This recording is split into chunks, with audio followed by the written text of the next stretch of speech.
Hi guys, I have created this channel to share stories, so named it as Story Hub. Please give me your valuable feedback and be brutally honest with me. First, story. I can't move. I can't speak. My world is a bed, a ceiling, and the steady hum of machines keeping me alive. Emily takes care of me. She feeds me, washes me, speaks to me like I can answer. Every night, she smooths my blanket, kisses my forehead, and whispers. Sleep well, love. I'll see you in the morning. And then the lights go out. I always hated the dark. At first, I thought I was lucky. The accident should have killed me. A shattered spine, a collapsed lung, brain trauma. The doctor said I wouldn't make it, but I did. And Emily never left me. She dressed me, played music, even took over my medical care, so I wouldn't have to live in a facility. She said she couldn't stand to be away from me. I thought that was love. Now I know better. It started with the feeding tube. One day, it was just gone. Emily smiled, stroking my cheek. You don't need it anymore. I panicked. How would I survive? But she kept me alive, dripping crushed pills into my mouth, just enough to keep me barely conscious, just enough to make me sleep more. I tried to fight it, to resist, but Emily was persistent, and I was helpless. One night, she sat beside me, smoothing my sheets, but this time she didn't whisper goodnight. This time she stared. You don't need to be awake all the time. She said softly. I screamed in my head, no, no, don't do this, please. She touched my cheek. You always worked so hard. You never let yourself rest. She sighed, wiping a tear from her eye. But now I can take care of everything for you. I tried to move. I tried to blink. She kissed my forehead. Sleep, love. You don't have to worry about anything anymore. And then she pushed the plunger on a syringe. A slow, numbing warmth spread through my veins. My mind screamed, but my body was still. I didn't know how long it's been. Time slips away when you can't measure it.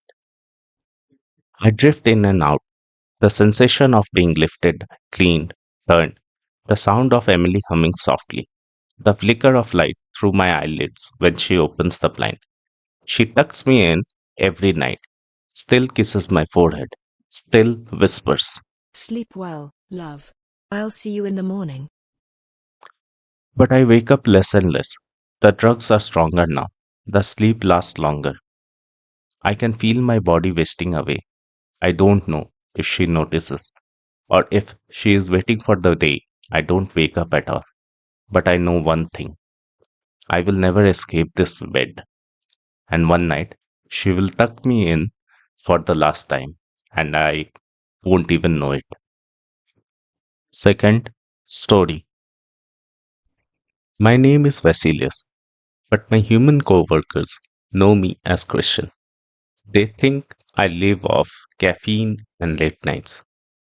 The truth is, I drink something much richer. I don't eat, of course, but I keep a lunch in office fridge. It's a simple trick. An untouched Tupperware container of soup, something old and forgotten.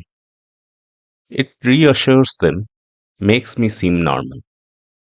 But he arrived last Monday, the new hire, even a man obsessed with rules, routines, and ownership. He labeled everything. Do not touch, Evans chili. That little note taunted me all week. Not because I wanted his food. I couldn't stomach it even if I tried, but because it meant he was watching. He did count servings, monitor leftovers, track every move in the break room. People like him were dangerous to me. By Wednesday, the others were already tired of him. He corrected people in meetings, pushed for unnecessary changes, and left passive aggressive Slack messages. He was one of those guys, the kind who makes everyone miserable under the guise of efficiency. By Friday, I had enough. After work, I invited him for a beer.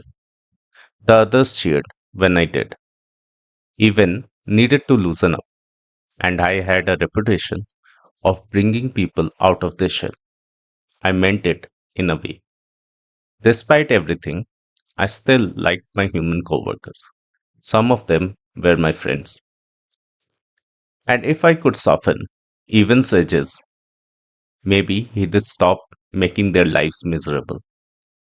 So I took him to my usual spot, quiet bar, tucked away downtown. Inside, the air smelled of cloves and burnt oranges.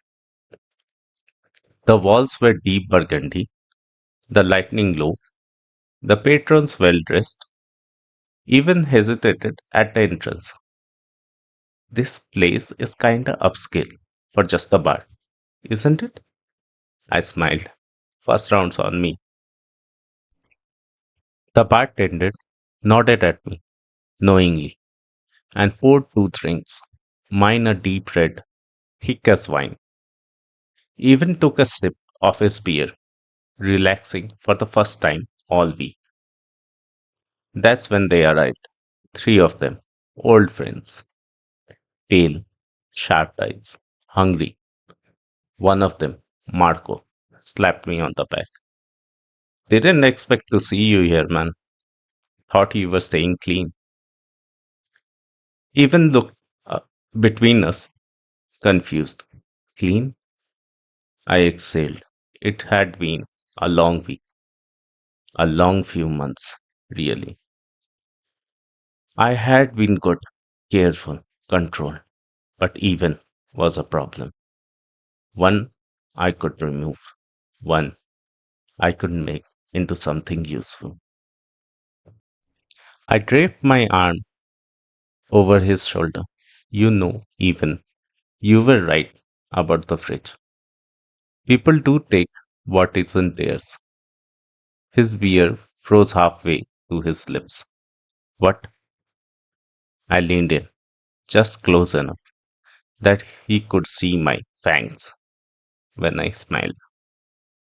But some of us prefer something fresher. Marco chuckled. The bar doors locked behind us. Even never made it to work on Monday. His chili sat untouched in the fridge. Nobody complained. Third story. Dad always said Oak Cemetery was his life's work. 27 years as groundskeeper, and he knew every tree by heart. The old oaks, the weeping willows, the strange ones that seemed to sprout overnight whenever we lost someone in town. I never questioned it until I took over after his heart attack last spring. That's when I noticed the pattern. Every death, every single one, followed by a new sapling pushing through the soil by the morning. Perfect, straight trunks, leaves that whispered even without wind. The town council wanted to clear some space for new plots, so they sent Jim Weber, the logger, who did work these parts for 40 years. I watched him approach the youngest tree, the one that appeared after Mrs. Nevitt's passing away. His chainsaw sputtered to life, and something in my gut screamed to stop him, but I didn't. The first cut revealed rings that weren't rings at all, but tiny, intricate faces frozen in silent screams, hundreds of them spiraling from bark to core.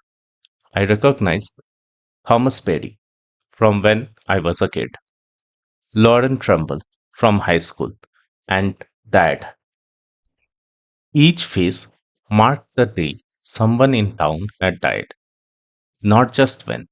I realized with growing horror, but why? The pattern told stories. A cluster of rings showing hands around a throat, another displaying a cup of poison tea, pills dissolved to nothing. The faces in the outer ring belonged to people who were still alive. Jim dropped his chainsaw. Christ, he whispered, backing away. His own face stared back at us from the wood, eyes wide in terror, a dark stain looming across his chest. That night, a new tree sprouted over his grave. I tried burning the evidence, but the smoke formed shapes that haunted my dreams. Now I understand why Dad never cut them down, why his hand shook when he walked among them at dusk. These aren't trees, they are witnesses. Sometimes at night, if I strain the edges of my awareness, I hear them growing. The soft squeak of wood expanding, of bark stretching tight over new revelations. The leaves don't just whisper anymore, they sob.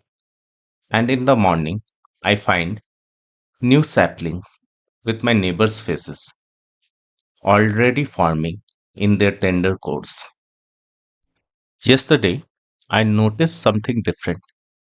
My own face emerging in the rings of every single tree, not in the past or present, but in the outer edge, waiting, and they are still growing.